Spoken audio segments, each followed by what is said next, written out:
நான் இப்போ சொல்ல போகிறது ஒரு சின்ன கதை, ஆனால் ரொம்ப பெரிய அர்த்தம் உள்ள கதைங்க.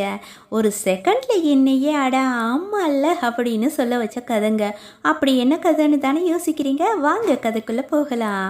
மிகப்பெரிய சாம்ராஜ்யத்தையே ஆட்சி செய்த அரசன் ஒருவர். அவருக்கு ரொம்ப அதிகமாகவே கோபம் வரும். அதனால் அவர் முன்னாடி போகிறதுக்கு கூட யாருமே விரும்ப மாட்டாங்க.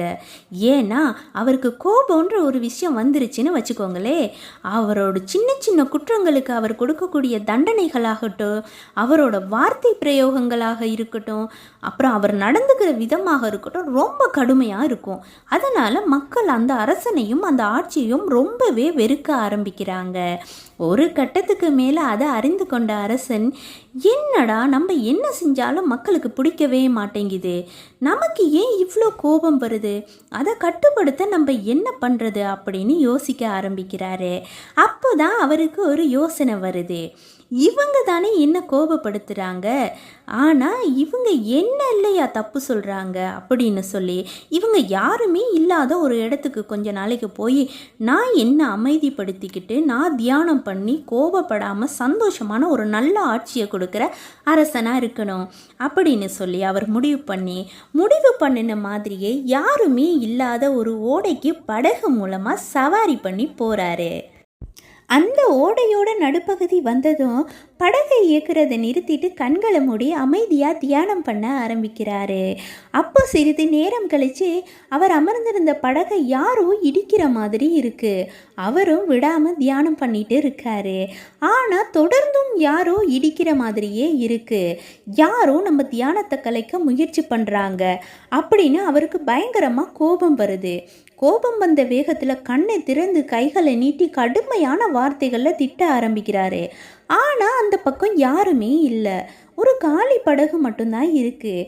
எங்கேயோ இருந்த அந்த படகு காற்றின் வேகத்தில் அசைந்து அசைந்து அவர் படகு பக்கத்தில் வந்து அவரோட படகுல தட்டுப்பட்டு இருக்கு. அந்த செகண்டில் அவர் ஒரு விஷயத்தை உணர்றாரு.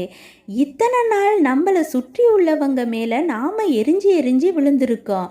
அவங்க தான் நம்மளை கோபப்படுத்துகிறாங்கன்னு நினச்சி எல்லார்கிட்டையும் கத்தி இருக்கோம். ஆனால் உண்மையில் கோபம் நமக்குள்ளே தான் இருக்குது. அதை சும்மா தட்டி விடுற ஒரு டூல் தான் நம்மளை சுற்றி இருக்கவங்க. அவங்க என்ன தான் கோபப்படுத்தி இருந்தாலும் நாம் கண்ட்ரோலாக நம்ம கோபத்தை கட்டுப்படுத்திக்கிட்டு இருந்திருக்கணும். அப்படி இருந்திருந்தால் நம்மளையும் நம்மளை சுற்றி இருக்கவங்களையும் சந்தோஷமாக வச்சுருந்துருக்கலாம் அப்படின்னு உணர்றாரு. இந்த கதை எவ்வளோ பெரிய லைஃப் லெசன் இல்லை? அவங்க என்ன கோபப்படுத்திட்டாங்கங்கிற வார்த்தையே முதல்ல தப்பு. இனிமே அவங்க மேலே நான் கோபப்பட்டுட்டேன் அப்படின்னு சொல்லி பழகுங்க. அப்போ தான் அந்த கோபம் எங்கே இருந்து ஆரம்பிச்சுது அப்படின்னு புரியும். அதை சரி பண்ண வேண்டிய ஆள் நாமன்னு புரியும். என்ன தான் நாள் கணக்கு அட்டமலை அடித்து ஊற்றினாலும் மழையோட வேகத்தில் இந்த பூமி ரெண்டாலாம் பொழந்துராது. ஆனால் மண் வாசனை வரும், குளம் குட்டை நிரம்பி வழியும். ஸோ விடாமல் பெய்கிற மழைக்கே இந்த பூமி ஏதோ ஒரு வகையில் ரியாக்ட் பண்ணணுங்கிற விஷயம் இருக்குல்ல. ஆனால் நானும் சொல்கிறேன், உங்களை ஒருத்தங்க விடாமல் ப்ரொவோக் பண்ணுறாங்க, அதுக்கு உங்கள் ரியாக்ஷனாக அந்த மண் வாசனை போல் உங்கள் புன்னகையை கொடுங்க. இல்லை நிரம்பி வழிகிற மழை நீரை போல் உங்கள் பொறுமையை பதிலாக கொடுங்க.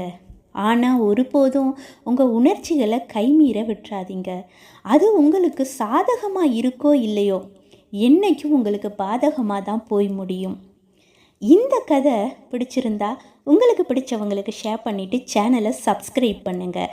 வாழும் பிற வாழ்க்கை சந்தோஷமாக வாழுங்க. உங்கள் வாழ்க்கை உங்கள் கையில்.